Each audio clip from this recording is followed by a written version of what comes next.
কালীগঞ্জ বিধানসভা উপনির্বাচনে ভোট গণনার দিন তৃণমূলের বিজয় উল্লাসের মিছিল থেকে বোমা ছুঁড়ে একেবারে হত্যা করা হয় তামান্না খাতুনকে।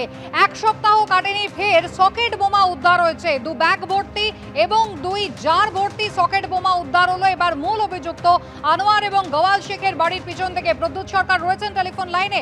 প্রদ্যুতের আগে আরেক অভিযুক্ত আদর্শ শেখ, তার বাড়ি খুঁড়ে তাজা বোমা উদ্ধার করেছিল পুলিশ, আর এবার সকেট বোমা ভর্তি জার ব্যাগ উদ্ধার হচ্ছে।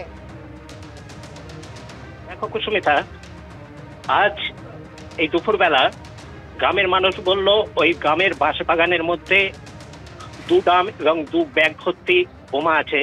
সেই খবর পেয়ে আমরা ঘটনাস্থলে যাই, গিয়ে দেখি সকেট বোমা ভর্তি 2টি ড্রাম এবং 2টি ব্যাগ পড়ে আছে। তারপরেই ঘটনাস্থলে আছে পুলিশ এসে ঘটনাস্থল জায়গাটা ঘিরে রেখেছে। এই ঘটনায় তীব্র চাঞ্চল্য ছড়িয়েছে মোলান্দি গ্রামে। কুসুমিতা।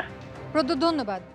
এদিকে কসবা থানা এলাকায় একের পর এক চুরি, এমনকি একটি বাড়িতে একাধিকবার চুরি হয়েছে। বাইপাস সংলগ্ন টেগোর পার্ক অঞ্চলে অন্তত 15 থেকে 20টি বাড়িতে চুরি হয়েছে। কসবা থানাতে অভিযোগ জানিয়েও কোনো লাভ হয়নি। চিন্তায় ঘুম উড়েছে স্থানীয় মানুষের।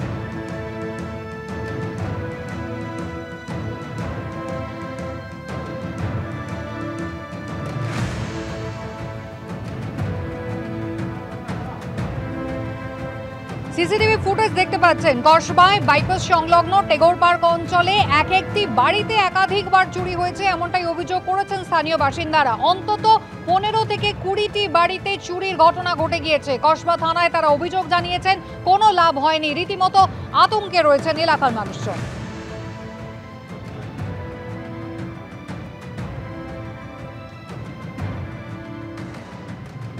খাস কলকাতায় কসবা থানা এলাকায় চোরেদের দাপট এমন যে এই এলাকায় কম করে 15 থেকে 20টা বাড়িতে চুরি হয়েছে।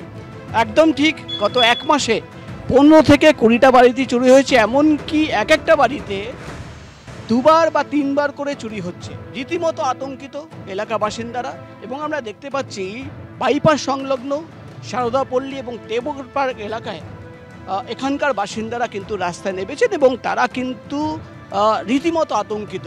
1.5 মাসে এই চোরেদের দাপট শুরু হয় এই এলাকায়, বাইপাস সংলগ্ন সারদাপল্লী টেগোর পার্ক এলাকায়। এবং তারা যেটা দাবি করছেন যে পুলিশকে বাইকের নাম্বার দেওয়া হয়েছে, সিসিটিভি ফুটেজ দেওয়া হয়েছে, কিন্তু এখনও প্রায় প্রতিদিন এই এলাকায় কোনো না কোনো বাড়িকে টার্গেট করছে চোরেরা।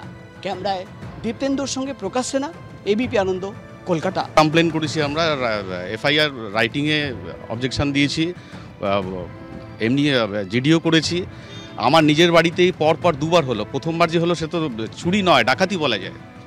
থানা প্রশাসনকে বারবার আমি গিয়ে ওখানে বলেছি, প্রশাসনের তেমন কোনো গুরুত্ব আমি দেখি। টিভি ফুটেজও দিয়েছিলাম, সিসিটিভি ফুটেজও দিয়েছি পেন ড্রাইভ করে, কিন্তু পুলিশের কোনো দেখতে পাচ্ছেন কোনো ভূমিকা নেই। অভিযোগ জানানোর পর আবার দ্বিতীয়বার চুরি হয়ে গেল, ফুটেজ দেওয়ার পর দ্বিতীয়বার চুরি হয়ে গেল, ফুটেজ দেওয়ার পরও দ্বিতীয়বার চুরি হলো। এবার আমরা করেছি, একবার থানায় কমপ্লেন নেয়নি। কেন করে না, আপনার লোকাল যে পুলিশ আসে তাদের দিয়ে তো করবে। 2বার নেয়নি, এইবার বেলায় নিয়েছে। তো আরাধন গেছিল, 3বার চুরি হলো, 1বার কমপ্লেন নিয়েছে গেছিল সঙ্গে বলে, তাই এই কমপ্লেনটা নিল, নাহলে এইবারও নিত না। বারবার চুরি হচ্ছে, আপনার বাড়িতে কমপ্লেন করার পরেও চুরি হচ্ছে, মানে কতটা আতঙ্কিত? তাই তো আতঙ্কিত, আমরা সবসময় আতঙ্কিত। রাতে ঘুমোতে পারি না, রাত্রেবেলা 2বার 3বার করে জেগে কাটাচ্ছি এখনো। পুলিশ তো কোনো ব্যবস্থাই নিচ্ছে না। এর আগেরবারেও বলা হয়েছিল 2বার, কিন্তু থানা ডায়েরি নেয়নি। এবার চুরি হওয়ার পরে আবার যাওয়া হয়েছে, এবার ডায়েরিটা নিয়েছে। বাইকের নাম্বার পর্যন্ত দেওয়া হয়েছে, সিসিটিভি ফুটেজ দেওয়া, বাইকের নাম্বারটা নেওয়া হয়েছে, এবার নিতে পেরেছে আমার ভাই, কিন্তু লাস্ট মুহূর্তে বেরিয়ে যায় বাইকে নিয়ে।